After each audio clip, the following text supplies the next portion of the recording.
Roberto. Bom, é que assim, nós temos 80 com o TCC, mas sabe que tem uns 15 ali que estão flutuando, e aí essa semana aqui nós demos um ultimato, né, professor? Nós demos um presta atenção, aí a gente vai ver se a gente pega, o que vai acontecer. Mas são 60 ativos. Que bom. É que também hoje que tem HTPC também nesse horário, então por isso que alguns acabam não conseguindo entrar nas lives. Depois eles assistem, né? Essa é a vantagem desse formato, né? Exatamente. Ana de Nadai está por aí também. Oi, Ana, bom te ver de novo. Glauciene, boa noite. Roberto, acho que a gente pode abrir aqui, né, e passar para a Renata. Professor, pode. O senhor quer faça as vezes aí, professor? Faço. Agradeço a professora Renata. Eu estou aqui de suporte, qualquer coisa que você precisar, é só você me dar um oi aqui que eu apareço. Pode deixar. Tá certo. Gente, boa noite a todo mundo. Boa noite. Eu estou aqui para receber a professora Renata com muito prazer, muita alegria, muita satisfação. A professora Renata tem sido uma grande parceira desde que ela chegou no nosso departamento, lá no Departamento da Educação da UFSCar, nossa companheirona de trabalho, até debaixo d'água agora, né, Renata? Porque agora pois é. Chefia do departamento. Agora estamos na chefia juntos. Dividindo os BO de cada dia lá. Enfim, mas quero agradecer à professora a disponibilidade, a disposição, a gentileza e a generosidade de vir repartir com a gente os conhecimentos. A professora Renata vai se apresentar, eu não vou ficar dando spoilers aqui, mas eu gosto muito da aula da professora Renata, da forma como ela trabalha. Nós pensamos muita coisa parecida no âmbito da gestão e tal, e é uma satisfação muito grande trazer ela pela segunda vez no curso, na segunda oferta. Ela já participou na oferta passada e agora está aqui generosamente oferecendo o seu tempo para a nossa turma 2. Muito obrigado de coração, Renata, que a gente consiga ainda fazer muitos trabalhos, muita coisa juntos. É verdade. Fico aqui à disposição. Verdade. Aqui você tem uma turma muito boa, uma turma que tem participado, que tem questionado, que tem movimentado as aulas, o que é muito bom, né? Porque nesse esquema remoto é tão estranho quando a gente fica falando sozinho, ninguém reage, ninguém fala nada. É verdade. Enfim. Mas peço desculpas, Renato, que eu tenho alguns textos, algumas coisas para corrigir, para fazer ainda, eu não vou poder ficar o tempo todo da aula. Depois eu vou dar aquela olhada bem mais acurada na gravação para a gente disponibilizar. É que mora o perigo, né? Porque ele não pode negar, está lá gravado. Então. Não, aqui falou, gravou. Tá bom? Um grande abraço, então. Uma boa aula, Renata. Obrigada. Antes de você sair, eu gostaria de agradecer a confiança que você tem depositado em mim, não só você, toda essa equipe maravilhosa desse curso Escola Outra, que tem aí levado uma discussão primordial para educadores, professores, professoras, gestores escolares, técnicos de secretaria, que estão na prática, estão trabalhando. Então, nós estamos dialogando com a prática e construindo conhecimentos. Isso é maravilhoso para nós que estamos na universidade.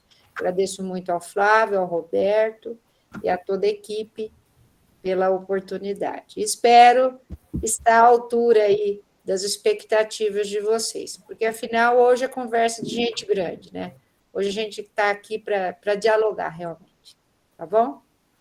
Você Obrigada. Fica, inclusive, bem à vontade, Renata, como da outra vez, para organizar como é que você vai fazer. Se você quer fazer algum debate, alguma coisa, se vai ver alguma interferência, eu acho que eu vou fazer... Eu sempre tenho uma apresentação, porque eu acho que isso facilita, principalmente para mim. A gente não se perde, né? O Roberto estava falando que ele é virginiano, eu também sou. Nós somos muito metódicos. Então, eu não gosto, eu sempre tenho a preocupação de não deixar os pontos que eu penso que são importantes para trás. Mas não encarem como uma atitude muito professoral, isso é, vocês podem me interromper a qualquer momento, tá bom? Se não quiserem interromper, no final, espero muitas perguntas, bom? Se quiserem interromper para perguntar, é só abrir o microfone, só peço para o Roberto me ajudar, se alguém colocar alguma pergunta no chat, para ele me avisar. Maravilha. Tá certo. Podemos começar, então, já estamos aí com 28 pessoas, né? São 9, 10, 8, 10. Então, eu só posso dizer novamente boa noite. Eu devo me apresentar, eu sou a professora Renata Maria Mosquen Nascente, eu sou professora do Departamento de Educação da Universidade Federal de São Carlos, sou, junto com o professor Flávio, professor Celso, professora Maria Cecília e professora Sandra Riscal, da equipe de gestão escolar, né, de gestão escolar da educação infantil e do ensino fundamental e médio, enfim, da educação básica. Trabalhamos na graduação com as disciplinas Introdução à Administração Escolar, Planejamento e Administração das Escolas de Educação Básica, estágio supervisionado em Administração dos Ensinos Fundamental e Médio e também da Educação Infantil. Sou, como professor Flávio, do Programa de Pós-Graduação em Educação da UFSCar, o PPGE UFSCar. No caso, a minha linha é Educação Escolar, Teorias e Práticas. Eu atuo no eixo de gestão, junto com o professor Celso, professora Emília e professor Fernando. E já deixo aí na imagem que vocês estão vendo o meu e-mail. Vocês podem me mandar e-mail quando vocês quiserem, para a gente conversar, tirar dúvidas, não só durante agora a oferta da disciplina, mas quando vocês quiserem ou precisarem de alguma coisa, de alguma orientação, vocês com certeza podem contar comigo, tá bom? Eu também tenho que... Normalmente, quando eu me apresento, quando eu vou dar uma disciplina na graduação ou na pós-graduação, eu falo, não posso falar tudo, porque vocês têm que ter o que perguntar durante o curso. Mas a gente vai se ver pouco. Então, as minhas, vamos dizer, as credenciais que eu apresento, eu trouxe para a universidade 20 anos de educação básica. Eu fui professora do ensino fundamental, do ensino médio, redes privadas e pública. Fui diretora da Rede Pública Estadual de São Paulo e fui supervisora de ensino também, da Diretoria de Ensino de Araraquara. Então, foi assim que eu cheguei na universidade, fazendo mestrado e doutorado, trabalhando, dando muitas aulas, e depois indo para a direção e para a supervisão. E eu tive a felicidade de ter esse encontro entre teoria e prática na minha própria carreira, né? Então, eu espero compartilhar com vocês as minhas vivências, os meus conhecimentos, o que eu acredito, né? E o que a gente professa, no sentido de que a gente constrói junto com vocês conhecimento que é genuíno, que é verdadeiro, né? Que é do bem e para o bem. Então, a minha disciplina, o meu módulo, se chama Formação de Gestores Escolares na e para a Democracia, e ele já tem o meu nome e eu já me apresentei. Então, vamos lá, vamos conversar um pouquinho. Vocês podem me interromper a qualquer momento, tá bom? Bom, é um prazer estar aqui com vocês hoje, né? E vamos construir juntos alguns conhecimentos sobre a formação de gestores e gestoras escolares na e para a democracia. Então, o nosso foco nessa disciplina é a formação de gestores escolares em uma perspectiva de formação permanente, que nos coloca o Imbernon, que é um estudioso espanhol. O que significa formação permanente? Essa concepção de formação permanente, ela quebra o paradigma de que há uma quebra entre a formação inicial e continuada. A ideia é que a formação é ao longo da vida. Aliás, a formação começa lá nos bancos escolares, e esse é um aspecto bastante contemplado nesse curso, a Escola Ultra, né? Então, a nossa formação é desde que a gente entrou na escola, tudo que a gente viveu, formação na universidade, nas faculdades, e as práticas. Então, essa é a ideia de formação permanente. Então, para a gente pensar nessa formação permanente de gestores escolares ao longo de sua vida, né, na democracia e para a democracia, e essa questão do na e para a gente pode usar aquela metáfora, a gente troca o pneu do carro com ele andando. Quer dizer, se você a construção de um ethos democrático numa escola, numa secretaria, ele é um processo que caminha e, ao mesmo tempo, ele vai sendo aperfeiçoado e, ao mesmo tempo, os objetivos vão sendo trabalhados e retrabalhados, tá? Então, para desenvolver essa discussão de formação de gestores e gestoras na e para a democracia, a gente elegeu 4 eixos. O primeiro eixo é a formação de gestores educacionais e escolares. O segundo é a nova gestão pública. O terceiro é a democratização da educação básica. E o quarto é a administração educacional e escolar.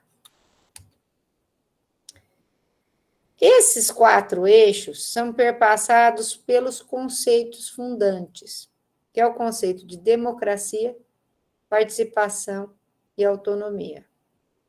É importante que vocês entendam que a participação e a autonomia são os 2 pilares da democracia. Então, seria mais ou menos como se fosse uma mesa com 2 pés, bem grossos, assim, uma mesa de pedra, talvez não tão larga, com 2 pés bem grossos, bem fortes. Um é a participação e o outro é a autonomia. E qual é o nosso conceito, né, de democracia?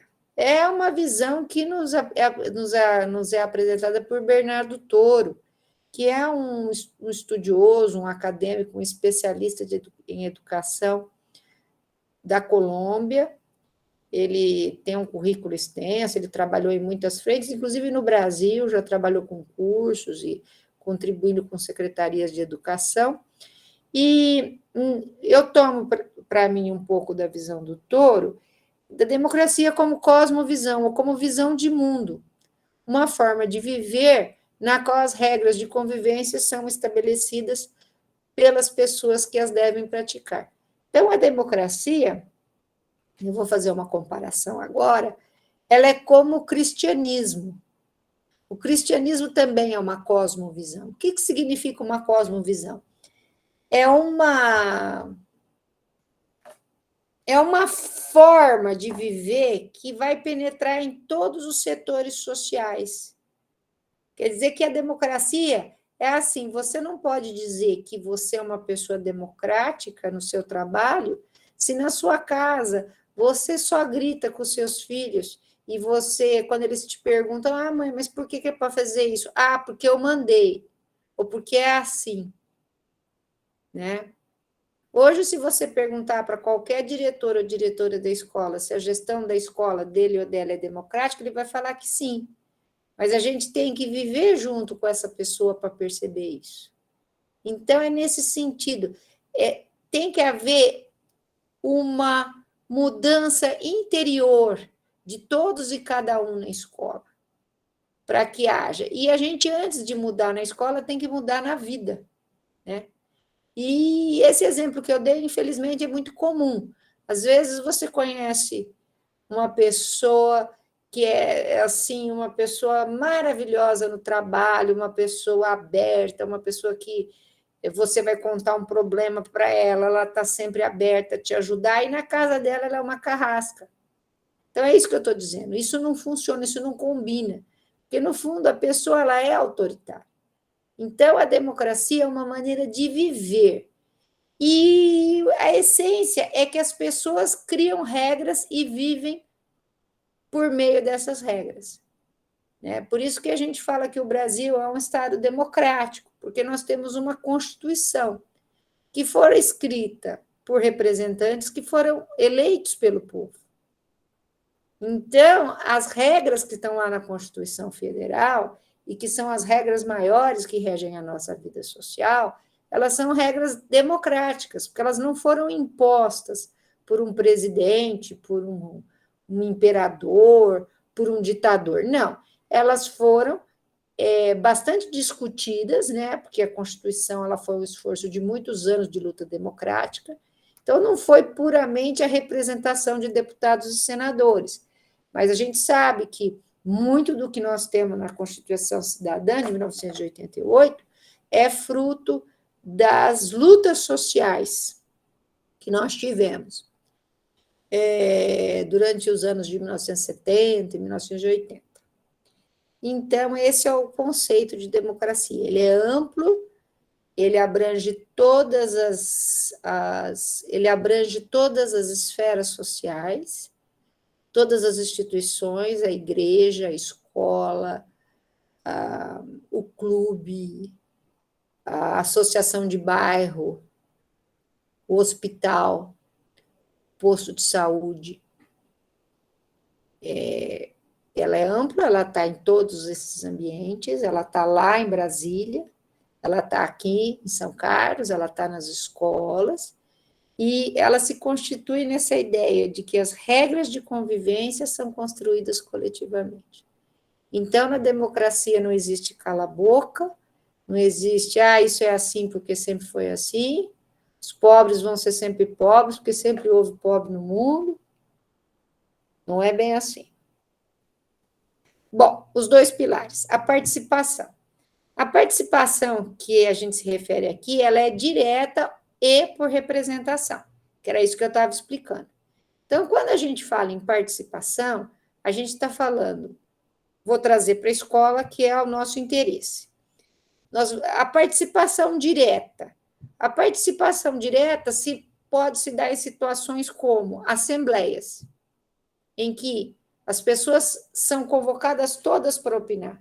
Alunos, professores,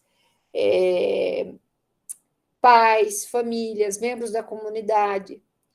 E não venham me dizer que isso é impossível de ser feito nas escolas, porque as escolas hoje, as escolas de educação básica, salvo exceções, elas não estão mais muito lotadas, a não ser na educação infantil, que a gente tem uma demanda muito alta, mas eu quero dizer assim, numa escola de educação infantil que tem 100 crianças, é muita criança para cuidar, mas não é impossível você reunir os pais num pátio, numa quadra, para expor alguma coisa, para discutir algum problema.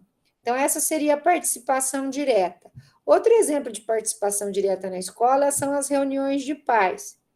Quer dizer, se os pais participarem, porque se os pais estão ali com os professores, ou se é uma reunião geral, tem muitas escolas, né, que fazem reunião assim, às vezes faz um momento mais coletivo no pátio, tipo de uma assembleia, que a diretora, a coordenadora falam, explicam, e depois os pais vão para suas respectivas classes dos seus filhos. Agora, a participação não é a diretora falar, a coordenadora falar e as pessoas ouvirem. A participação é fomentar o diálogo, é incentivar as pessoas a falar. Acho que mais do que incentivar, é mesmo cutucar as pessoas para falar, né? Por quê? Porque nós vivemos numa sociedade historicamente marcada pela submissão e pelo silêncio dos mais fracos, né? Uma sociedade que teve escravidão por 300 anos. Então, aquele pedreiro, aquele pintor, aquela faxineira, aquele lixeiro, essas pessoas que são os pais dos nossos alunos e alunas, e também tem professores, tem profissionais de todos os tipos, enfim. Muitas dessas pessoas trabalham em situações em que elas só obedecem. Elas não têm voz. Trabalham na fábrica, então tem o supervisor do setor. O supervisor vai lá, façam isso, façam aquilo, façam aquilo. Elas não estão acostumadas a participar. Participar não faz parte da vida delas. Então, é dessa participação que nós estamos falando, quer dizer, dar voz às pessoas. E mais do que isso, fazer com que as pessoas queiram falar. Aliás, você não dá voz para ninguém, cada um tem a sua voz. Mas você tem que arrumar um jeito de impulsionar as pessoas, de criar um clima nas reuniões de pais, nas assembleias, para que as pessoas participem, né? E também, aí eu já sei que pode ter gente pensando, mas tem pai que é tão palpiteiro, participar é uma coisa, dar palpite é outra, né? Dar palpite é uma forma de participar, dar opinião é forma de participar. Mas se os pais, por exemplo, não sabem se participar de uma maneira adequada, se são agressivos ou se são muito autocentrados, se preocupam só com o problema dos seus filhos, cabe a nós conversar com eles. Porque nós não somos professoras e professores e gestores e diretoras apenas das crianças, nós somos das famílias também. Porque sem uma sólida relação escola-família, nós não vamos conseguir ter educação de qualidade social, né? E também a autonomia, entendida como... aqui está meio ruim, né? Não está aparecendo tudo. Espera aí, deixa eu dar uma pichadinha aqui. Pronto. Deixa eu ver se fica maiorzinho. Acho que aqui está num cantinho, não está muito bom. Espera aí. Entendida como a condição de fazer opções informadas em diálogo com os outros. É sempre relativa e nas escolas, sendo regulada pela legislação e pelos governos eleitos. Então, a autonomia é algo muito importante. Agora, é importante também saber que ninguém é totalmente autônomo. Ninguém, porque nós não vivemos sozinhos. Então, a gente não é autônomo em tudo. Pelo contrário, nós somos seres gregários e nós sentimos isso particularmente agora na pandemia de Covid-19, que a gente tinha que ficar confinado em casa. Então, quantas vezes a gente desejou conversar com uma amiga, um amigo, pedir uma opinião, né? Alguém te fez uma proposta de trabalho, você quer conversar, surgiu um concurso para eu prestar, não sei se eu presto, se eu não presto. Então, essa dependência em relação aos outros é saudável, é próprio de nós, é humana. Agora, a autonomia, a pessoa tem que ter uma autonomia relativa, quer dizer, ela pode querer uma opinião de uma pessoa, mas a falta dessa opinião não pode ser paralisante. Ela deve ser capaz de fazer escolhas informadas, e é essa que é a questão. Quer dizer, você vai fazer um concurso em outra cidade, como foi, acho que o caso da Beatriz aí, do começo. Ela era de Hortolândia e agora acho que está em outra cidade. Então, a pessoa é professora efetiva numa rede. Aparece um concurso para diretor em outra rede. Bom, como assim? Como vou fazer? Não tenho como. Meu marido não sabe me ajudar, ele não é professor. Meus filhos não estão aqui. As professoras, minhas colegas, não vão querer que eu vou embora. Então, eu vou o quê? Eu vou ler o edital, eu vou ler toda a proposta de salário, eu vou ler o plano de carreira, que pouquíssimas pessoas fazem isso quando vão prestar um concurso, isso é fundamental.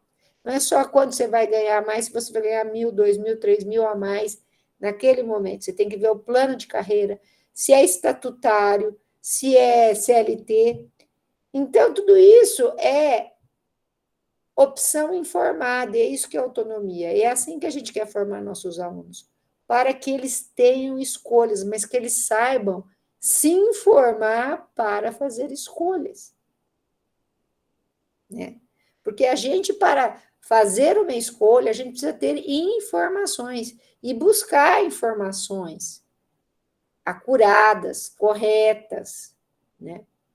Então, por exemplo, a habilidade de leitura ela é fundamental nesse processo. E quantos estudantes não estão saindo da escola de educação básica com um nível de leitura muito pobre, muito baixo? Então, qual é a possibilidade dessas pessoas de terem autonomia? É muito pequena, né? Porque elas vão depender sempre dos outros para tomar suas decisões e fazer suas escolhas. Isso também é muito comum no consumo, né? A pessoa trabalha, tem um emprego, aí ela fala, eu vou financiar um carro, porque eu estou ganhando 2.500, a prestação do carro é 800, dá para pagar, mas você sabe quantos anos vai ser? Você calculou, você não sabe, até eu não sei calcular a taxa de juros, mas eu sei me informar sobre isso. Quantos anos vai ser essa prestação? Qual é a segurança que eu tenho no meu trabalho? Então, a opção de comprar ou não um carro é uma opção que precisa ser informada. E por que não são escolhas informadas? Às vezes são escolhas impulsivas, baseado, por exemplo, em propagandas, o que demonstra falta de autonomia, que a pessoa não consegue se colocar no lugar dela e pensar racionalmente, ela faz o que os outros acham que ela deve fazer, o que está na propaganda, o que o vendedor falou. Então, isso é, por exemplo, a causa da falência de tantas famílias, que é uma tragédia no nosso país, né?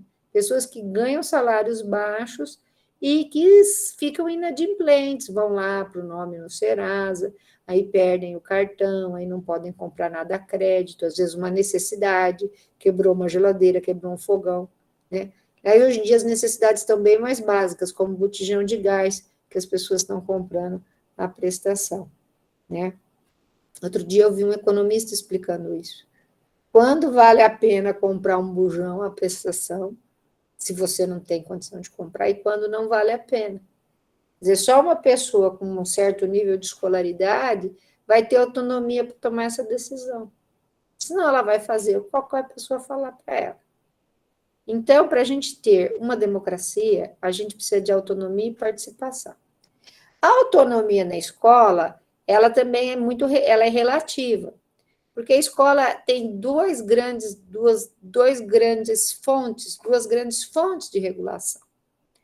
Uma delas é a legislação. A escola, a diretora, a coordenadora, ela tem autonomia dentro do que a legislação permite. E muito bom, né, gente? Se a gente não tivesse o Estatuto da Criança e do Adolescente, né? Já acontecem tantos casos nas escolas que a gente não consegue entender como pode ser. Imagina se a gente não tivesse o ECA. Então, a legislação, ela regula a autonomia. Então, você tem autonomia dentro daquilo que a legislação permite ou preconiza. E você tem também a autonomia que é delimitada pelos governos eleitos, que aí é a parte do executivo, da Secretaria de Educação, né? Então, por exemplo, existem uma série de regras, quem trabalha na administração escolar sabe disso, existem uma série de regras em relação à merenda escolar, mesmo que a merenda seja uma merenda que já vem pronta para as escolas. Eu não sei como é que é nas escolas que vocês trabalham, mas tem município que a merenda vai pronta, né, em recipientes apropriados, aí na escola só esquenta, só serve. Tem escola que compra seus mantimentos com dinheiro público e faz, mas enfim.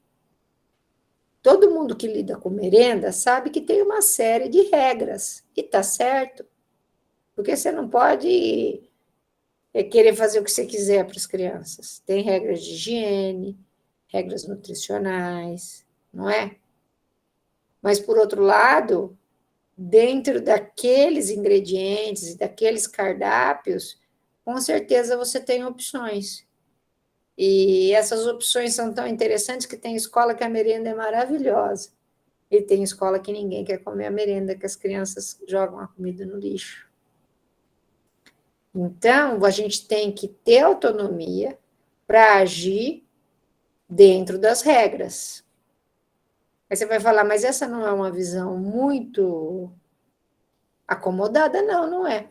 Aliás, eu digo para vocês, se a administração das escolas, das secretarias, aproveitassem todos os espaços, todas as brechas que a própria legislação dá e que as próprias condições que os executivos apresentam, poderia ter uma merenda bem melhor, talvez espaços mais bem divididos nas escolas, não é? Então, a escola é feita de gente, e nós somos todos diferentes. Então, por isso que você tem escolas que fazem um trabalho muito interessante, e num país dominado por uma mentalidade de classe média, que a escola particular é que é boa, eu defendo que existem muitas escolas públicas, principalmente da educação infantil e do ensino fundamental 1, que são melhores que escolas particulares. Tem ótimos professores. O Fundamental 2 do ensino médio é mais complexo, eu reconheço. Eu que atuei em todos os níveis, eu posso dizer isso. São outras, as complexidades crescem muito, né? A criança passa de um professor para 6. Eu de um problema para 6 problemas, mas enfim. Então, são questões aí para a gente refletir um pouco, vocês vão ter as leituras para se apoiar. Alguma pergunta, alguma colocação até agora? Sendo assim, nossas atividades nesta disciplina referem-se à construção compartilhada de conhecimentos por meio de leituras, fóruns e reflexões, com base em seus 2 pilares fundamentais. Reflexões. Objetivando compreender como a democracia, com base em seus 2 pilares fundamentais, a participação e a autonomia, devem ser orientadoras da formação e o trabalho cotidiano dos gestores e gestoras educacionais e escolares. As contribuições de todos e todas vocês, profissionais da educação, com suas perspectivas sobre a gestão escolar, são fundamentais para essa construção. Eu as convido ou os convido para essa jornada de aprendizagem junto comigo. Vamos lá? Roberto, depois você pode disponibilizar para eles no Moodle essa apresentação, tá bom? Eu só peço que vocês não divulguem com outras pessoas, não ponham na internet, não ponham em nenhum site, porque é um trabalho autoral meu, né? Então, eu peço que vocês usem nesta disciplina, tá bom? E confio plenamente que vocês assim o farão, né? Orientações iniciais sobre a disciplina. Então, nós vamos ter 4 semanas de trabalho com 4 textos. Então, leia os textos indicados para poder participar dos fóruns e elaborar o trabalho final da disciplina. Então, disciplina, disciplina, disciplina. Então, é assim, um curso como esse, para pessoas como vocês, como eu, pessoas que trabalhamos o dia todo, às vezes 3 períodos, e quando não trabalha 3 períodos na escola, trabalha 3 períodos em casa, porque chega em casa, tem todo o trabalho, cozinhar, cuidar dos filhos, limpar a casa, cuidar da família, ir ao supermercado, ter algum lazer de vez em quando. Então, só tem um jeito de vocês se saírem bem nesse curso. Vocês devem fazer as leituras na semana que elas são indicadas. Porque se você acumular trabalho, você não vai conseguir. São 4 textos que eu considero, só um que não é autoral, que não é meu mesmo. São textos bem escritos, bastante didáticos, não são complexos. Vocês devem ler semanalmente e participar dos fóruns. E se vocês acumularem, vai ficar mais difícil para vocês, tá? Citações diretas e indiretas devem ser feitas de acordo com a BNT 2018, que pode facilmente ser encontrada na internet. Então, vocês vão lá no fórum citar um autor, vocês têm que prestar atenção.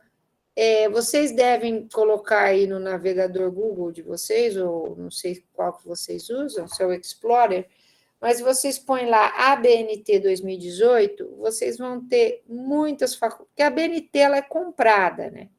Mas as faculdades, as universidades, elas fazem esses manuais e põem na internet.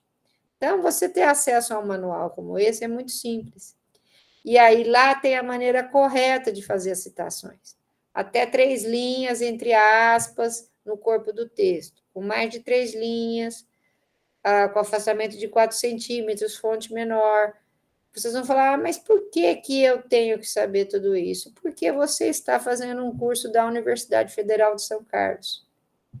E a ABNT, eu falo para os meus alunos, a ABNT é a roupa da academia.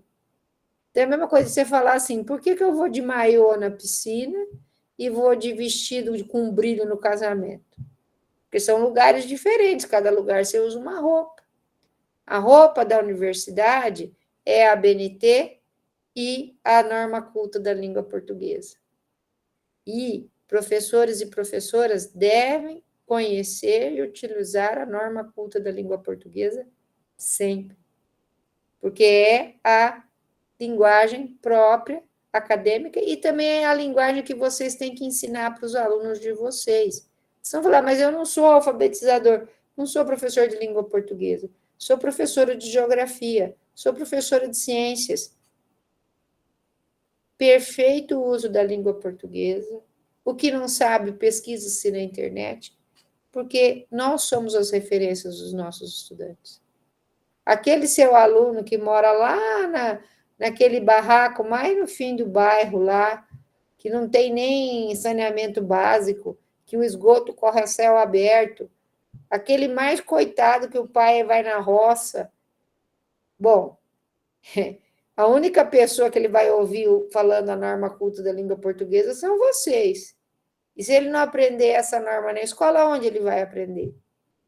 Aí ele não passa num concurso nem para ser gari, porque ele não tem o mínimo de formação em língua portuguesa.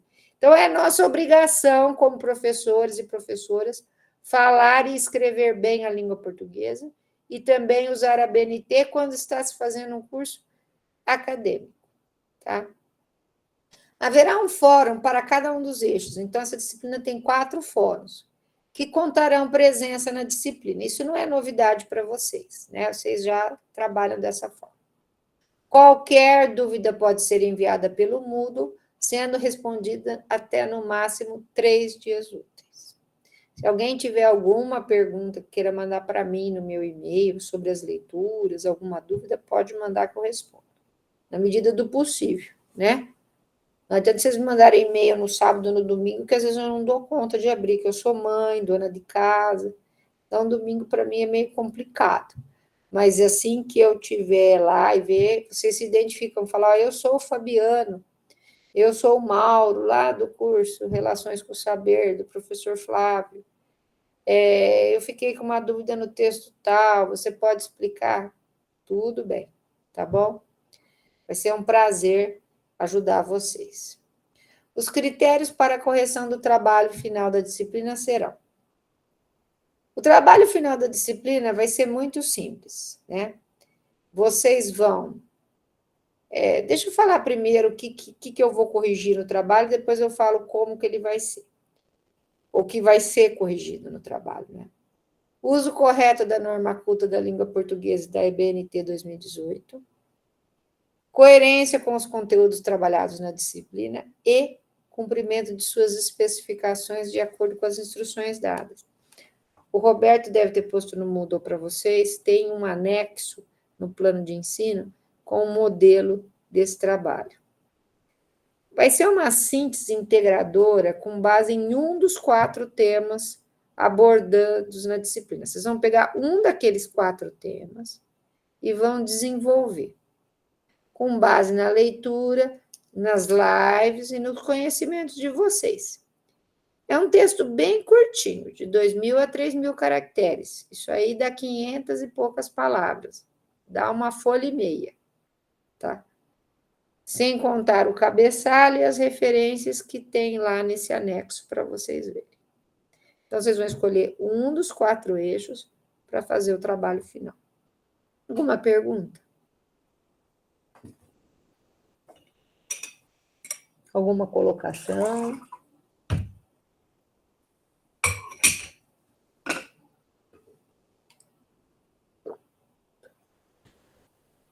Vamos lá. Bom, então o eixo 1, que é a formação de gestores educacionais escolares. Vocês vão ler um texto que eu escrevi, já é um texto mais antigo, de 2014, e o nome do texto é O Papel dos Grupos de Referência na Formação de Gestores Escolares. Está publicado na Revista Ibero-Americana de Estudos em Educação. Bom, vejamos. Quando eu vim para a Universidade Federal, eu era supervisora de ensino da rede estadual. E eu estava participando na rede estadual, eu entrei na UFSCar em janeiro de 2013, tá? Em 2012, eu participei de uma formação que foi dada, se tiver alguém aqui mais antigo da rede estadual, pode ser que lembre dessa formação, que foi chamada de...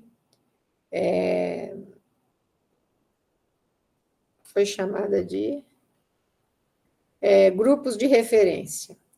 Foi chamada de grupos de referência. E o que eram esses grupos?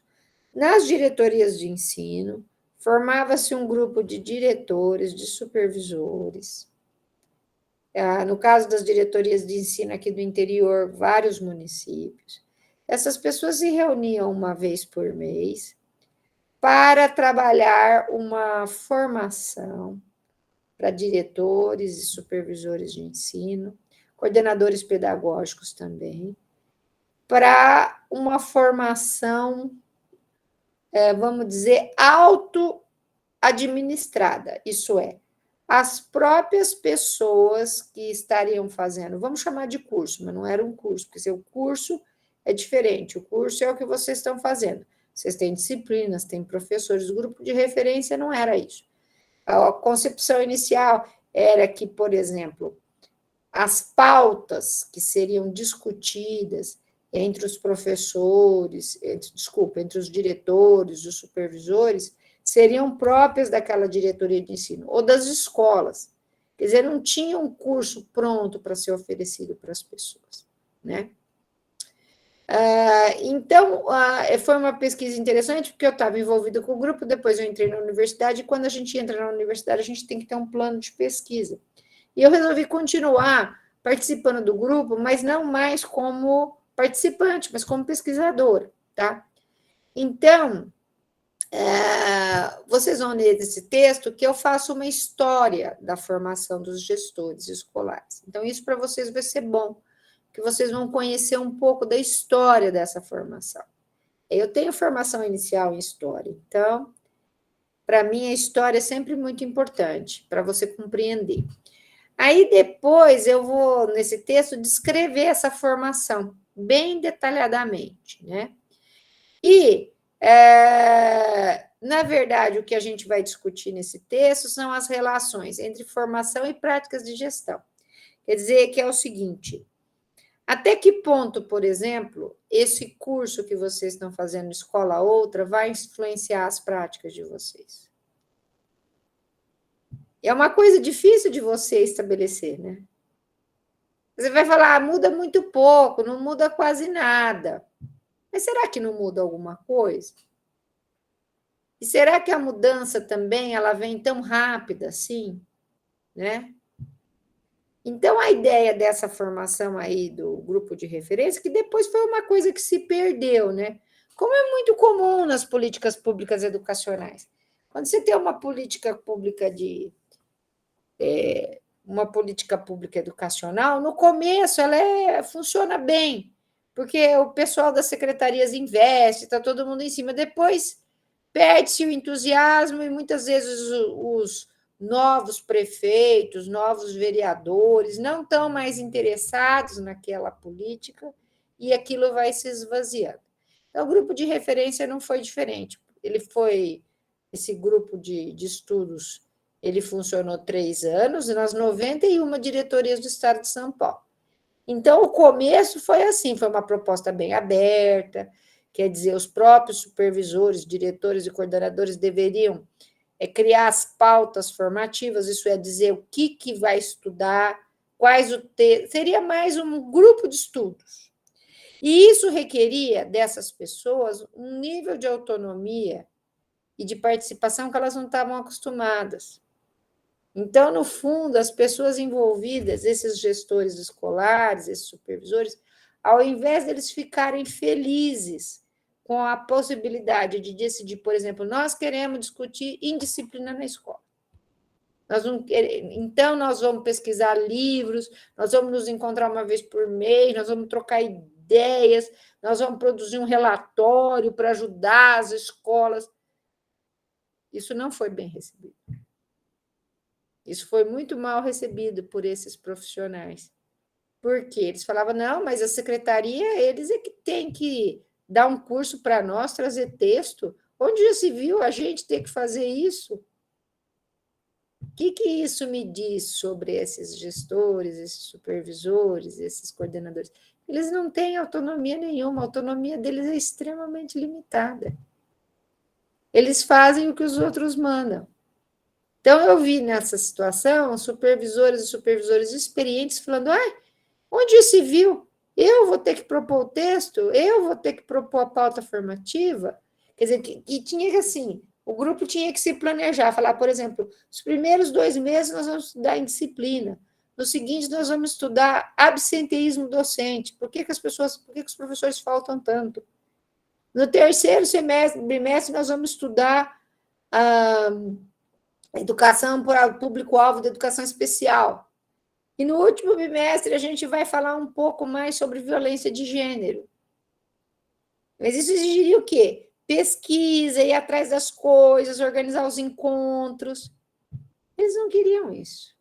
Eles não têm autonomia, nunca tiveram autonomia, é o que eu digo. Nós vivemos numa sociedade muito hierarquizada, muito burocrática. Manda quem está... Não tem aquele negócio, manda quem pode, obedece quem tem juízo. As pessoas ficam obedecendo. Então, eu comprovo nesse meu texto que mesmo o sistema ampliando a autonomia, os próprios sujeitos não querem tanta autonomia assim, porque eles não estão acostumados.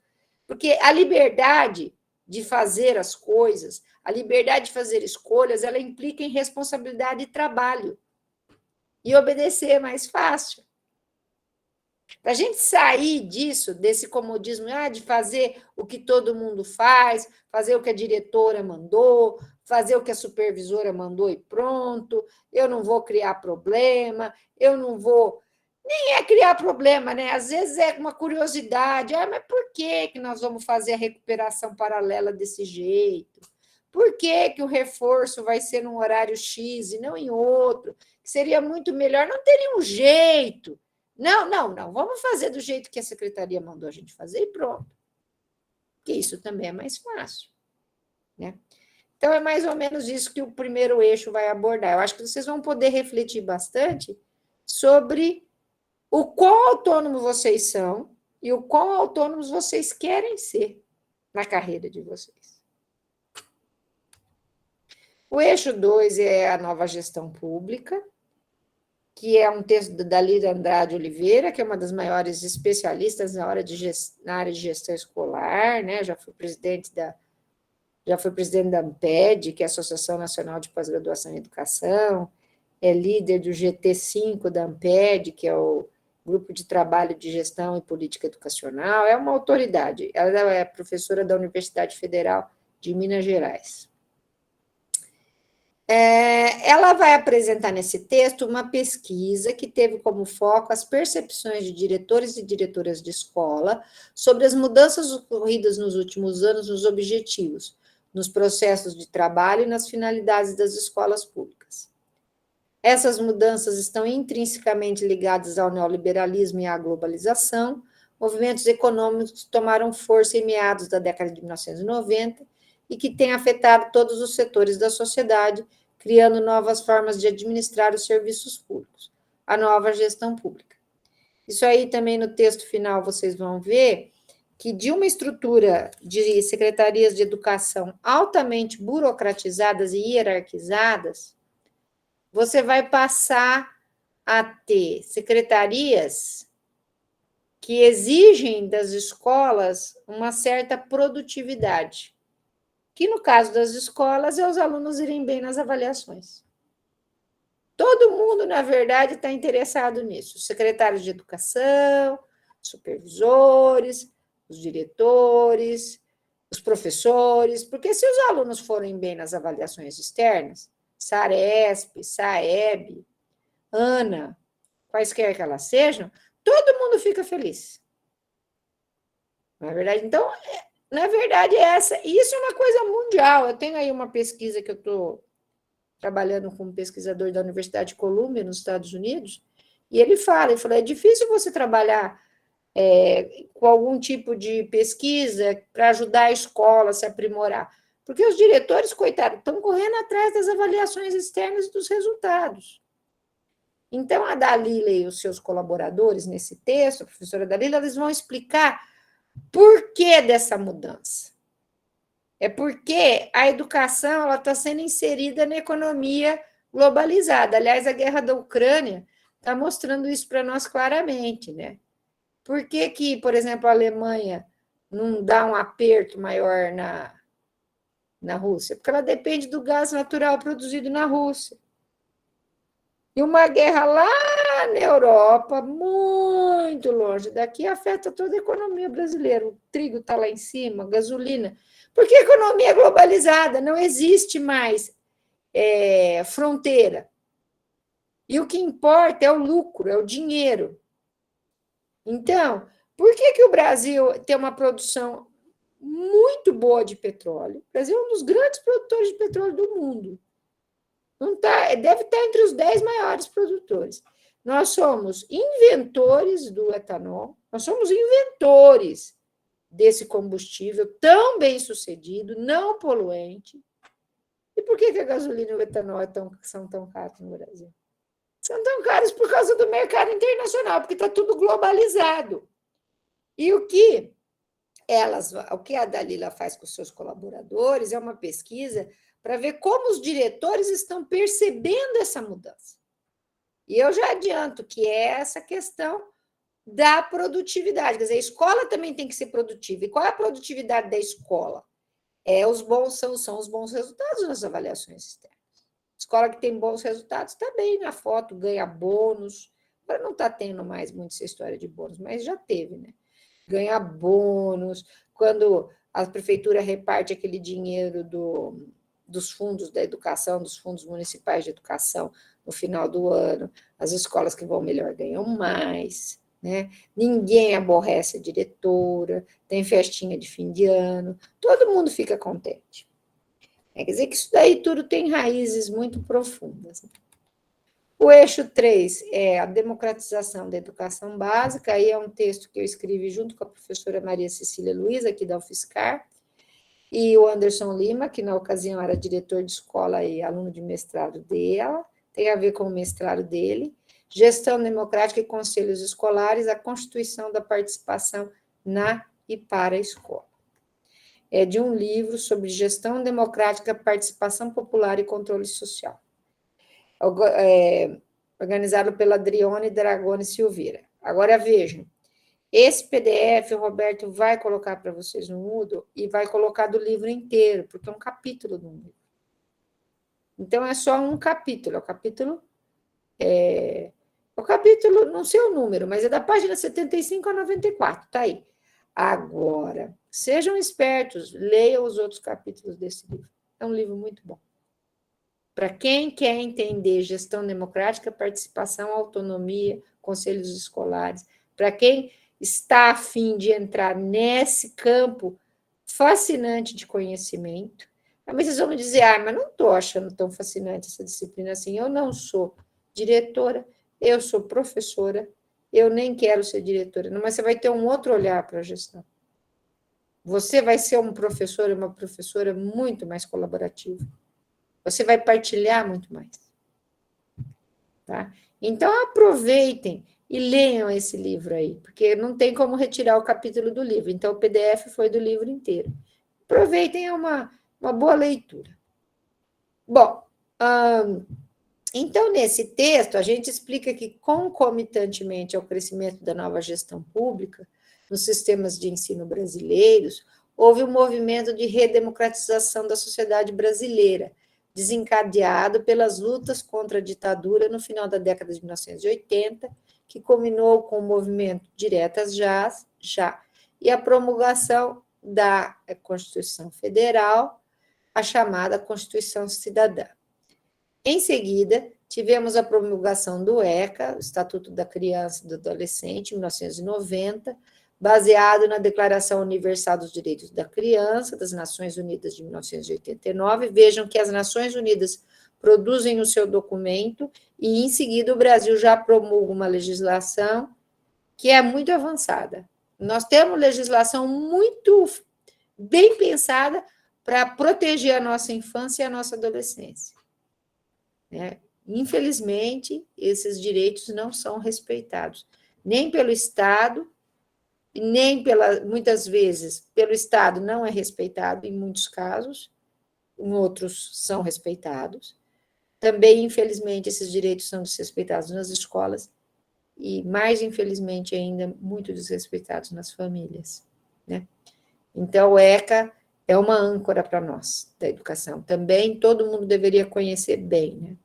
Eu sempre falo, quando eu dou cursos assim, de formação para professores já no trabalho, numa perspectiva de formação em serviço, que se os professores, professoras, gestores conhecessem bem o Estatuto da Criança e do Adolescente, muitos problemas seriam evitados. Muitos problemas seriam evitados, inclusive de processos administrativos. Às vezes o professor faz uma coisa com o aluno que ele não tem nem noção que aquilo está errado. Eu acredito que a maioria das pessoas que estão na escola pública são pessoas do bem. Então, às vezes, o professor faz uma coisa, o menino sujou a carteira, eu vou pegar a bucha e vou fazer ele esfregar. Você não pode fazer isso. Você não pode fazer isso. Você vai separar uma briga de 2 meninos, você puxa com força um, aperta o braço, faz aquele roxo. Você não pode fazer isso. Então, se você conhecer, porque é o que eu estou dizendo, eu estou dando exemplos de situações que o professor ou o diretor, ele não quer o mal, ele não está agindo de má fé. Ele está fazendo uma coisa que ele está acostumado, ele está agindo do jeito que ele acha certo, mas não é assim, tem que conhecer a legislação. Tá? E também foi a época da promulgação da Lei de Diretrizes e Bases da Educação Nacional, que estabeleceu a gestão da escola pública como democrática. Então, tanto na Constituição como na LDBN, a gente observa que os 2 documentos estabelecem que a educação na escola pública tem que ser democrática. Nesse contexto, devemos refletir sobre como os gestores e gestoras vêm construindo práticas participativas, com o propósito de avançar na superação dos obstáculos que dificultam a gestão democrática dos sistemas de ensino e das escolas. Quer dizer, vamos refletir como nós, que estamos na escola, estamos trabalhando para que os pais sejam mais participativos, ou quando o pai chega na escola, a gente já faz aquela careta, já vem aquele ali reclamar. Ou a gente faz aquela reunião de pais num horário bem difícil para os pais irem poucos pais, e aí a gente fala tudo bem rápido para os pais, não dá tempo nem deles perguntarem nada, A gestão democrática nos sistemas e nas escolas pode ser entendida como compartilhamento na tomada de decisões, visando uma educação de qualidade social com transparência e corresponsabilidade. Então, numa escola pública, nenhum professor deveria ter que fechar a sua porta. Às vezes fecha porque está muito barulho, Mas vamos dizer assim, não deveria ter que esconder, e também não deveria assumir uma atitude assim, eu estou na minha sala, eu tenho liberdade de cátedra, eu faço o que eu quero. Não é bem assim. Educação pública é serviço. Isso eu me irmano com vocês, porque também sou servidora pública. Eu falo isso, às vezes, em reuniões com os meus colegas. Nós temos que lembrar que nós somos servidores públicos. E o que é um servidor público? É o que serve. Nós trabalhamos para as crianças. Nós trabalhamos para as famílias. Eu, no caso, trabalho para vocês, que são alunos do curso de extensão da UFSCar, trabalho para os meus alunos de graduação, de pós-graduação. Eu só tenho esse cargo de professora de ensino superior porque eles existem, e eu estou lá para servi-los, para fazer o melhor possível, para que eles aprendam. Quer dizer, não é porque a gente fez um concurso, e eu já fiz tanto, já me efetivei tantas vezes, já tive vários cargos, eu espero que esse seja o último que eu me aposente nele. Mas é isso, você está para fazer o seu trabalho para os outros, né? Então, a educação pública, paga pelo dinheiro público, ela tem que ser muito transparente. E tem que trazer todo mundo para participar. E quando tem alguma coisa que é difícil de resolver e que as pessoas podem contribuir, elas têm que ser chamadas a contribuir.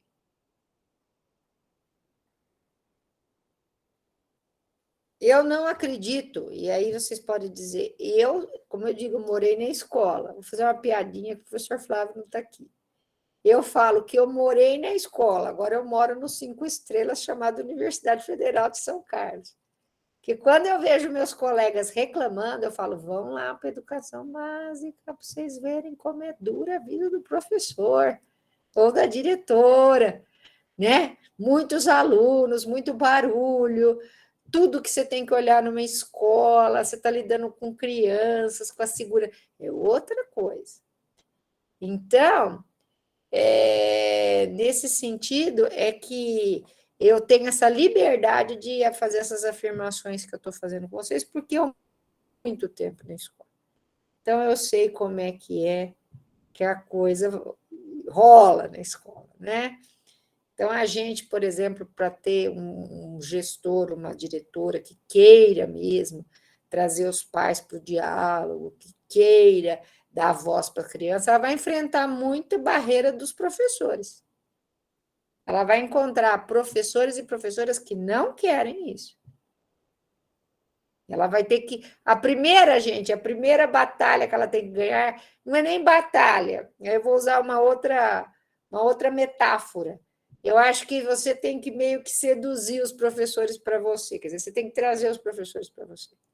Você tem que convencer os professores e professoras que o que você está fazendo é para o bem deles e da escola e das crianças. E que todo mundo vai ser mais feliz se as crianças aprenderem, se a gente tiver conflitos, que conflito é humano, a gente souber lidar com eles, se a gente der voz para as pessoas, né? Então, é isso aí. Nesse aspecto, caracteriza-se por privilegiar a partilha de poder e a necessidade de vincular ações pedagógicas, administrativas e políticas, diferentemente das perspectivas da administração escolar tradicionais e gerencialistas.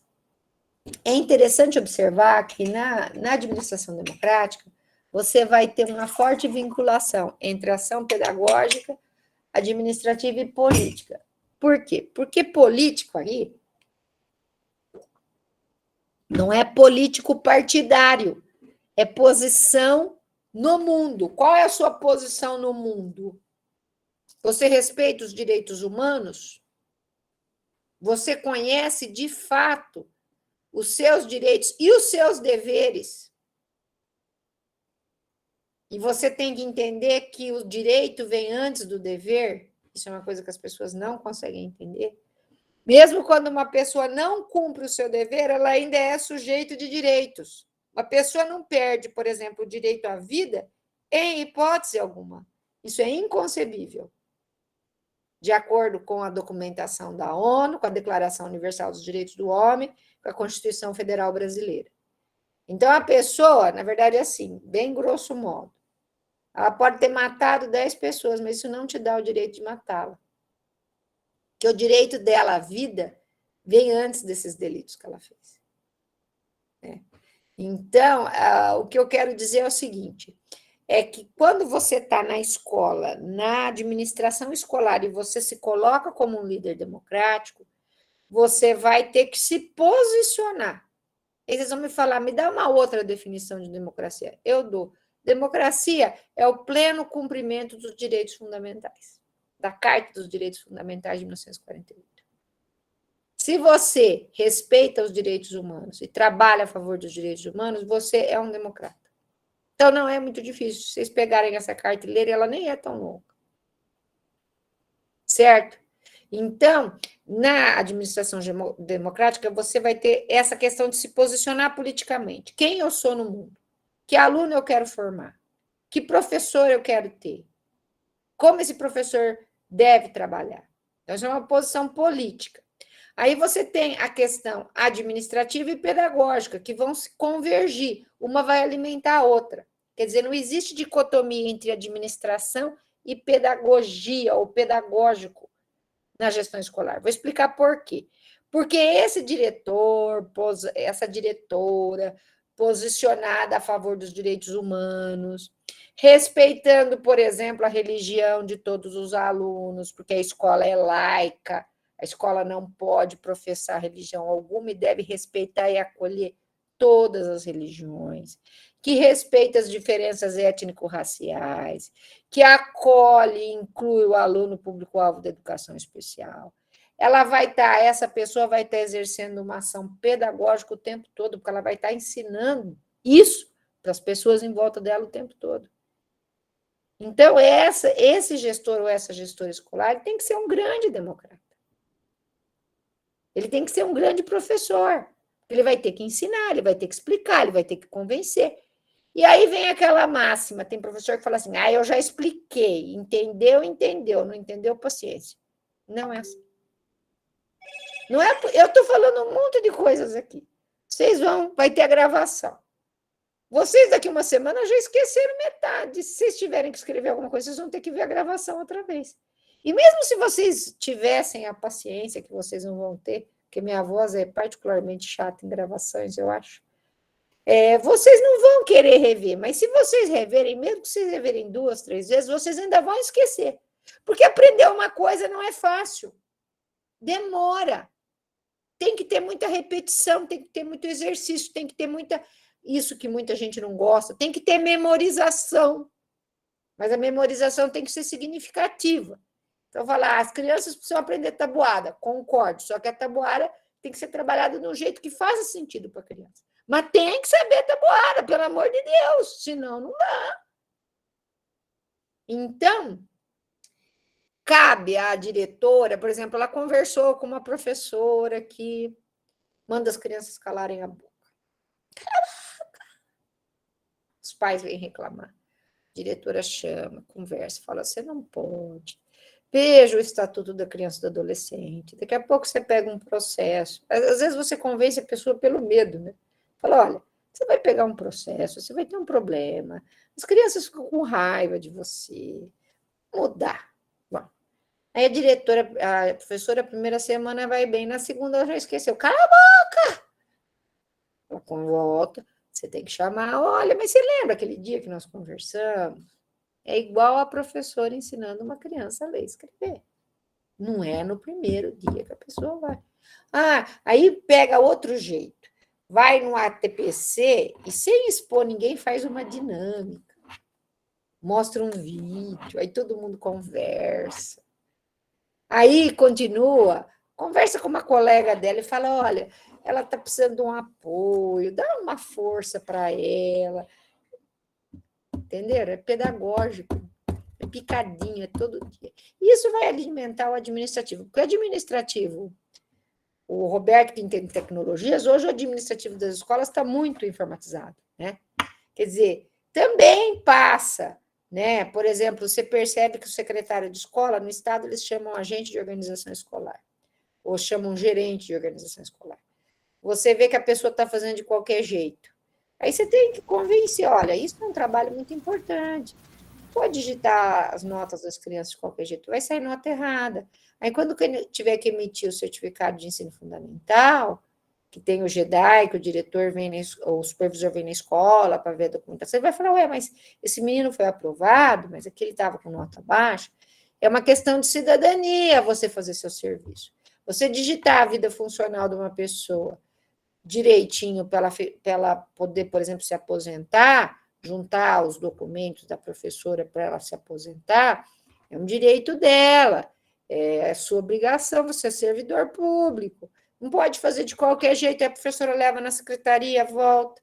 Então, é um trabalho cotidiano, diário, pedagógico. Então, pedagógico e administrativo não se separam na gestão escolar.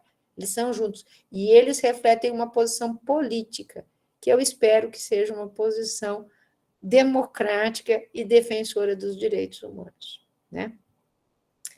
Alguns questionamentos por... Então, aí vocês vão poder fazer essas leituras e fazer questionamentos na cabeça de vocês, né? Como eu falei, acho que vocês vão conversar muito com vocês mesmos nessa disciplina, né?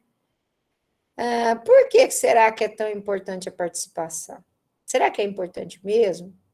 Ou será que é mais um blá, blá, blá? Né? Por que é importante participar? Vocês acham que as crianças, os jovens, os adolescentes que vocês lidam, eles vão aceitar uma postura autoritária como nós fomos educados? Você vai conseguir lidar com as famílias como lidavam com os nossos pais antigamente? Como as comunidades escolar e local vêm desenvolvendo práticas participativas? Como é que é a participação nesse bairro? Eles se reúnem, eles fazem uma festa junina de rua, eles fazem alguma coisa juntos. As igrejas, como as pessoas se integram, né? Tem participação, tem contribuição, tem um centro comunitário. Quando tem reunião na escola, eles vêm, ou eles fogem da escola, mais que o diabo foge da cruz. Então, são coisas que...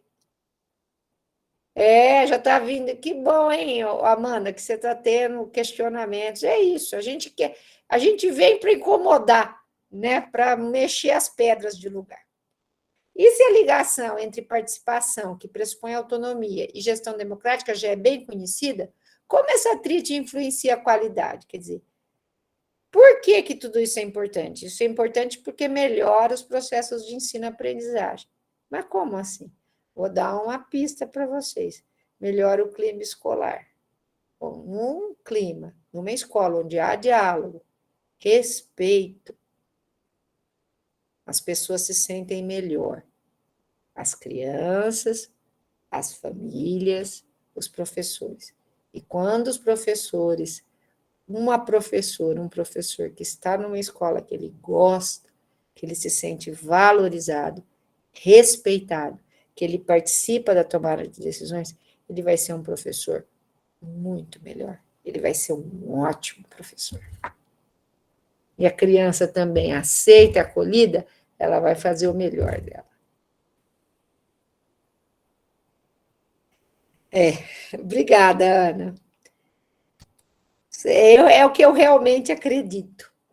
Né? E aí, o último texto, que é um texto que eu gosto muito, é o que eu mais gosto deles, que eu escrevi com o professor Celso Conte, que é colega meu e do Flávio Naufiscar, que foi o líder da Escola de Gestores aqui em São Carlos, que muita gente deve ter feito, o curso chamado Escola de Gestores, foi muito famoso.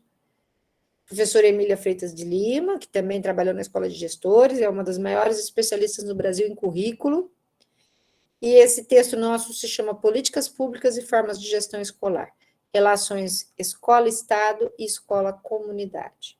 Então, nesse texto, a gente aborda como a escola se relaciona com as secretarias, isso é, com o Estado, e como a escola se relaciona com a comunidade. Foi baseada numa pesquisa realizada com 65 diretoras de escola. Tá? Neste eixo, vamos focalizar as relações entre escola e sistemas de ensino, Estado, e as relações entre a escola e a comunidade. Então, será possível compreender os âmbitos da administração educacional, de sistema e escolar das escolas. Então, vocês vão perceber, assim, os degraus. Você tem lá o governo, aí você tem a Secretaria de Educação, aí você tem a escola, né? E 3 formas de gestão discutidas, que é a burocrática, gerencial e emancipatória. Burocrática é o que a gente chama de tradicional, aquela administração antiga, né? Quando vocês lerem o primeiro texto que vai falar, é verdade, Glauciane, o bom clima é fundamental. Agora eu estou fazendo uma pesquisa sobre clima, estou fazendo uma pesquisa sobre clima escolar e desenvolvimento de lideranças democráticas nas escolas, né? Vamos ver o que vai dar isso. Então, a forma de gestão burocrática é a bem clássica, né? Que você tem o diretor, que é a autoridade maior na escola, aí você tem os funcionários, os professores que têm que obedecer, aí os alunos que estão lá na ponta final, né? São aqueles que vão receber educação. Então, é aquela forma mais tradicional. A gerencial tem a ver com a nova gestão pública, que vocês vão aprender um pouco lá no texto da Dalila e depois vocês vão reencontrar aqui. É emancipatória, gente, é educação democrática, educação libertadora de Paulo Freire, emancipatória para Habermas, libertadora para Freire, mas que a ideia é muito semelhante. Educação que forme pessoas solidárias, pessoas respeitosas, pessoas generosas, pessoas capazes de tomar decisões informadas, não apenas nas redes sociais, que o WhatsApp do vizinho disse.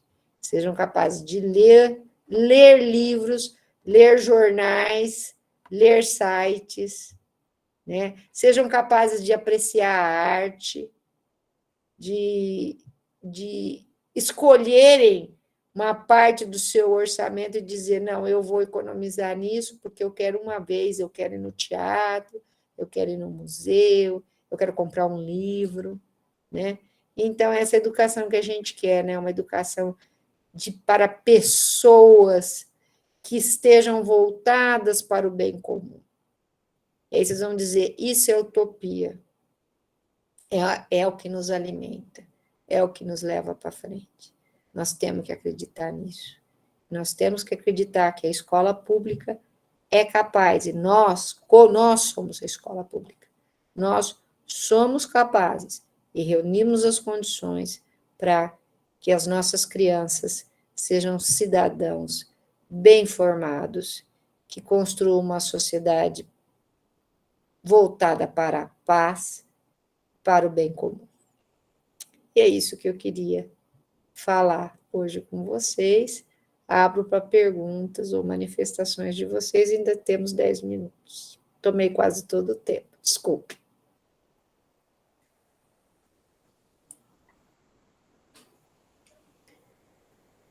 Vamos lá, eles estão quietinhos, professor, eles estão assim, mas eles sempre ficam assim, se der uma abertura, 11 horas da noite, eles ainda estão falando aqui, né? E o Roberto não tem pressa, nem eu. Tenho aula amanhã cedo. Mas então tá bom, tem bastante tempo ainda, né, professora?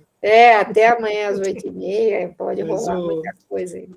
Só uma coisa, uma das questões que eu estava ouvindo você falar, né, e o que a gente sempre tende, né, é uma das coisas que você colocou logo de cara, que é a questão da democracia, porque as pessoas acham que o fato simplesmente de votar em alguma coisa, né, ou então, minha escola é democrática, eu ofereci um formulário para a comunidade inteira para perguntar sobre alguma coisa, né? E aí você abordou a questão da participação, que é algo extremamente importante para a gente, né? Como que a gente faz para levar a comunidade para dentro da escola, né? Como que a gente faz, como é que a gente ensina isso para eles? Que não adianta só ficar falando, não adianta só votar, que a gente precisa participar, que a gente precisa cobrar, né?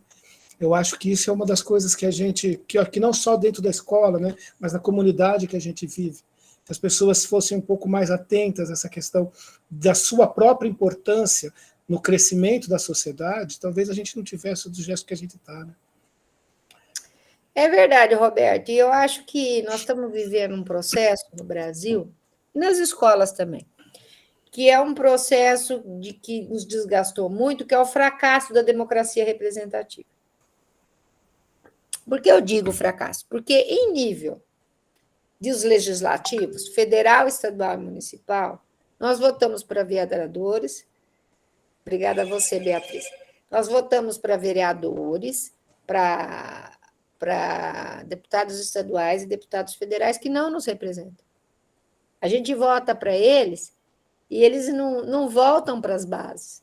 Tem até os que falam, né? Tem a bancada da bala, agora lá em Brasília, né? Tem a bancada evangélica.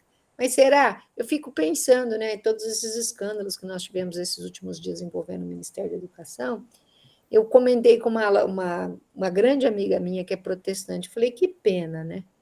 Fica parecendo, né, que todos os pastores, mas não é assim, é uma minoria. Entendeu? Foram aqueles que foram eleitos para representar determinados grupos e não representam ninguém, só representam seus interesses. Então, isso é um fracasso muito grande, né, Roberto? Nós estamos vivendo isso, e o executivo também, né? Se elege o prefeito, o governador, ele fala, a gente sabe que ele. Então, quer dizer, está todo mundo desiludido. Por isso que esses discursos de apolítica, eles têm eles reverberam muito fortemente. Quer dizer, você vê que as pessoas falam, eu não gosto de político, aí sai aquele partido, tipo Partido Novo. Esse que é partido bom, não é de político, já fracassou completamente, porque política, gente, política vem da palavra grega polis, que é a cidade grega. Então, política quer dizer que é a arte de viver na cidade, a política é a arte da convivência. Então, você votar para uma pessoa que não é política, é uma pessoa que não sabe conviver, não sabe dialogar. Isso é ridículo. Entendeu? Agora, ao mesmo tempo, viu, Roberto? A gente e vocês todos, nós vivemos também uma desilusão com a democracia representativa nas escolas, porque quando começaram os conselhos escolares, que já começaram há bastante tempo, eles já são previstos lá na LDB de 96, quando eles tomaram força, principalmente nos anos 2000, achou-se que finalmente a escola adentraria num estágio mais democrático, mas não foi isso que aconteceu, porque cai no mesmo problema, é representação. Então, tem uma eleição lá, ou a diretora chama um ou outro, fora aquela velha história que o representante, que é pai, representante dos pais no aluno, uma é a merendeira, a outra é uma professora. Então, tem 3 representantes de pai e de aluno. Uma é merendeira na escola, a outra é professora, a outra é prima da diretora que tem filho na escola. Aí tem os professores, tem a representação deles, aí tem a diretora, resultado, tudo que a diretora combinar com esse time, vai sair. Isso é democracia? Não. Isso é representação? Não. Então, eu estou vivendo uma época que eu estou meio... E acho que isso acontece também com os conselhos municipais de educação. Acho que tem muita manipulação, as pessoas não representam. Então, eu estou mais... Eu acho que se hoje eu fosse... Às vezes eu tenho... Olha, às vezes eu vou numa escola e falo, mas eu não sei o que eu vim fazer na universidade, eu tinha que ser mesmo diretora de escola. Acho que é isso que eu gosto. Eu, se eu fosse ser diretora de uma escola, eu ia trabalhar com representação mais direta, viu, Roberto e demais. Trabalharia mais com assembleia. E falava, vem só meia dúzia. Aí eu queria falar uma coisa. Muita gente acha errado e faz bico quando se ouve uma história assim. A diretora vai fazer uma reunião na escola sábado e vai fazer um café com bolo. Aí enche de gente, que o pessoal quer no sábado de manhã ir lá comer café com bolo. Aí fala, o povo só foi lá para comer. Gente, vamos ver o outro lado? Você recebe alguém na tua casa, vem uma visita, uma prima tua de longe, você não compra um bolo, nem que for na padaria? Você não abre pelo menos uma Coca-Cola? Você não coa pelo menos um café? Então, eu acho assim, fazer a reunião e fazer um café, às vezes os professores levam alguma coisa, isso é uma acolhida que você dá. E, às vezes, nesse café que você fez no sábado, você começa a conversar com as mães começam a te conhecer melhor. Então, é trabalho, o pessoal gosta dessa expressão, é trabalho de formiguinha mesmo. Faz assembleia, logo depois do final do período da tarde, para ver se os pais conseguem vir. Então, é desânimo para todo lado, tem que parar com isso, parar com esse desânimo. E a gente tem que desenvolver uma atitude acolhedora. A secretária de Educação tem que acolher os diretores. E os diretores e diretoras têm que acolher os professores, acolher a família. Então, a mãe vem gritando com a diretora, reclamando do professor. Não grita com ela. Respira e ouve tudo que ela tem para te falar. Ela vai te falar um monte de coisa que não faz o menor sentido. Enquanto ela fala, isso eu aprendi com uma diretora, viu? Você vai, como diz minha mãe, maquinando na tua cabeça, com muita calma, com muito boa educação, que você vai responder. Você vai ver que você desmonta. A professora fez isso, mas nós vamos chamar a professora, vem tal dia ser assim. Nós vamos conversar com ela, ela é uma pessoa boa, nós vamos resolver isso.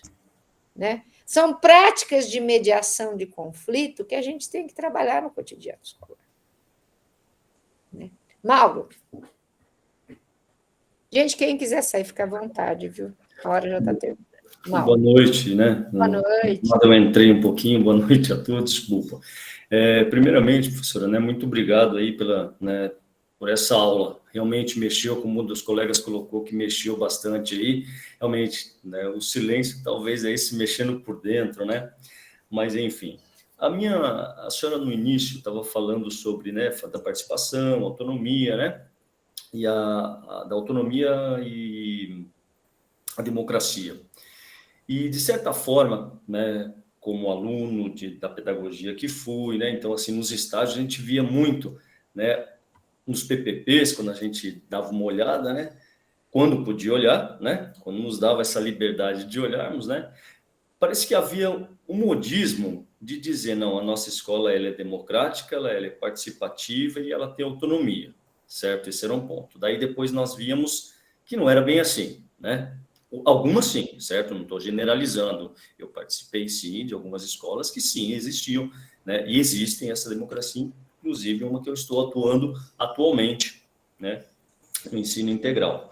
Mas a minha pergunta também relacionada a isso a senhora também falou, né, das regras, as normas, a legislação que engloba, né, essa democracia, essa autonomia, né? E uns usam demais, entendeu? Essas normas, essas leis, legislação, e outros menos, né? Deveria haver um equilíbrio, ou ainda o equilíbrio não é para ver de fato essa participação, democratização e autonomia numa gestão, numa escola? É a minha pergunta. Eu queria pontuar, muito obrigada, uma pergunta muito interessante que se divide em alguns aspectos. Eu vou bem rapidamente tentar abordar alguns deles. Bom, em primeiro lugar, a questão do PPP, foi muito bom você trazer, porque o PPP está no mesmo plano dos conselhos escolares, Mauro, como eu expliquei. Houve muita fé no PPP, coletivamente construído. Mas, infelizmente, a gente sabe que o PPP muito pouco tem sido coletivamente construído. É muito mais copia e cola. E quando você, como supervisor ou supervisora, fala para a diretora, você vai trabalhar com a tua equipe lá na escola para construir, ela vai falar, mas não tem um modelinho aí para a gente copiar e colar? Então, existe muito pouco investimento democrático como deveria ser, como está nos manuais, como é falado nos cursos de pedagogia. Então, mais uma desilusão, a gente tem que repensar isso, né?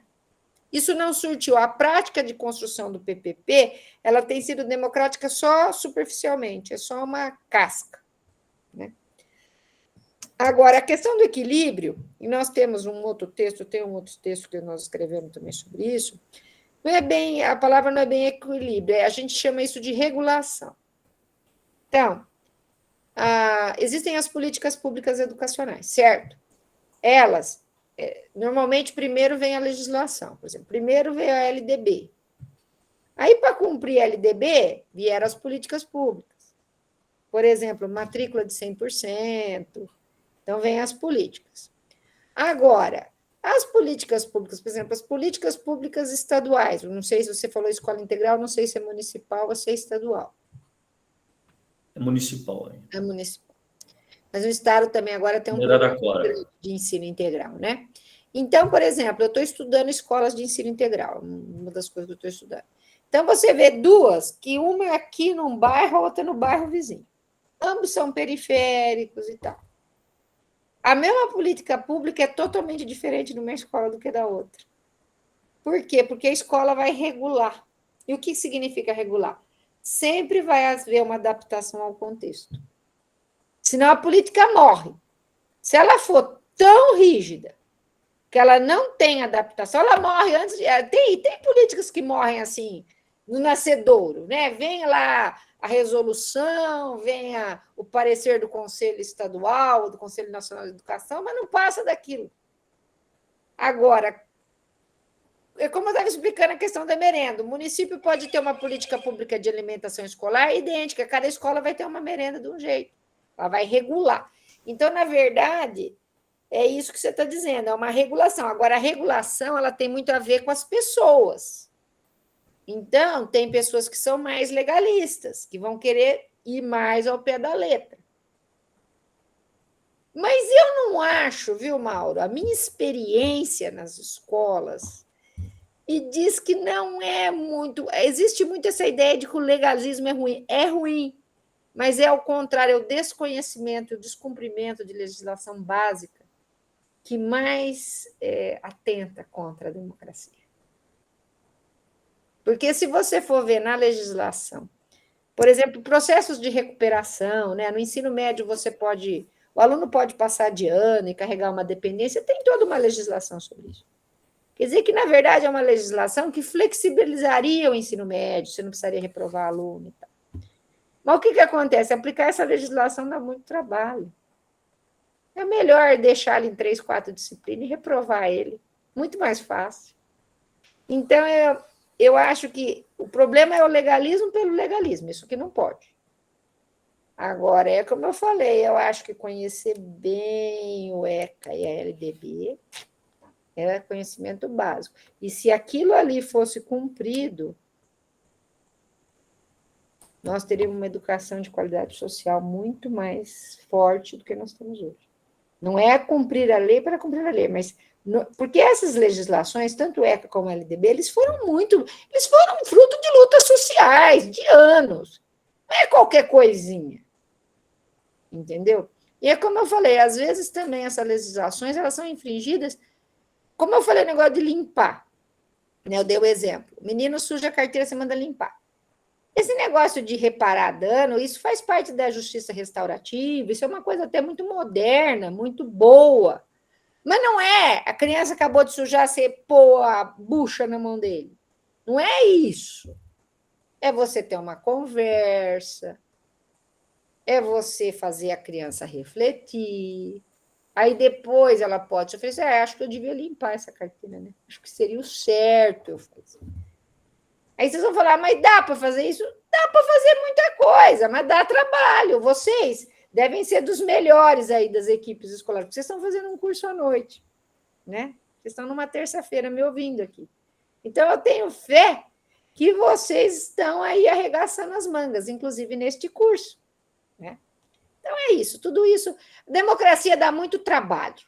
Fazer as coisas bem, as coisas certas, dá muito trabalho.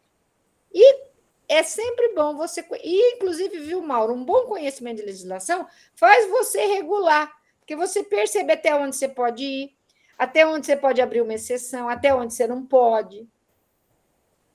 Não é? O problema falta um monte de professor... Agora está acabando isso daí, né? Porque com essas escolas integrais as regras mudaram. Mas, enfim, essa coisa de adiantar a aula, dispensar aluno mais cedo... Isso não pode. O aluno atropelado na rua é responsabilidade do diretor. Tudo que acontece com o aluno na rua, em horário de aula, é responsabilidade do diretor. Ele tem que conhecer e saber isso.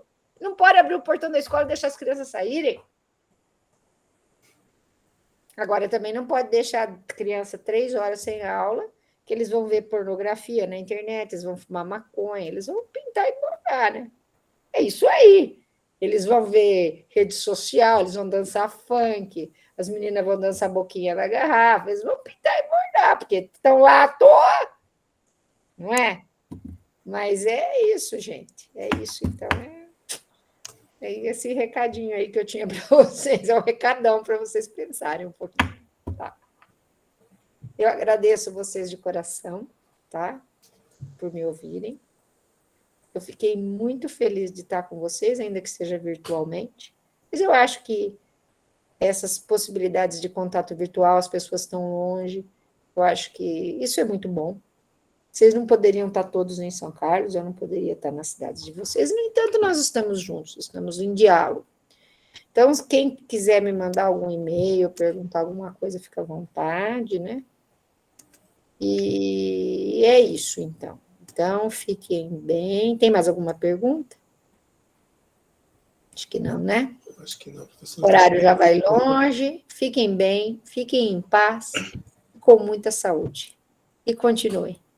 Porque a educação, gente, é a coisa mais importante que a gente tem para fazer nesse mundo. Não tem tarefa mais importante. Quando vocês estiverem cansados, desanimados, lembrem que o que vocês fazem é essencial. É indispensável e é fundante. Tá bom? Até logo. Boa noite. Tá certo, professora. Obrigado. Boa noite, pessoal. Boa noite. Até mais. Tchau, tchau. Bom descanso. Boa noite, professor. Boa noite. Bom noite, colegas. Boa noite a todos também. Obrigado. Boa noite a todos.